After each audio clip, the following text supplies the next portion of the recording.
Кристал және Рефуджио мектепте жоғары сыныпта оқып жүрген кезден бастап танысып кездесе бастады. Екеуі де шамамен 19 жасқа толғанда бірінші баласы Джованна немесе Джия есімді қыз дүниеге келді. Техас, Кайл қаласы. Көбінесе бұл жас отбасы бөлек бір үйде тұратын.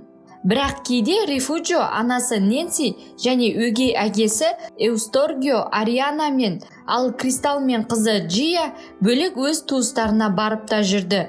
2016 жылдың желтоқсан айының соңында ерлі-зайыптылар Рефуджионың ата-анасының үйінде бірге тұрамыз деп шешім қабылдады. Ол кезде Кристал 24 жаста, ал қызы Джия 5 жаста болатын. 2017 жылдың 3 қаңтарында Кристал қызымен бірге Рефуджионың үйіне көшіп келді. Бірнеше күннен соң Кристал кенеттен жүрегі айнып қатты ауырып қалады. Рефуджио оны жедел жәрдеммен ауруханаға апарады.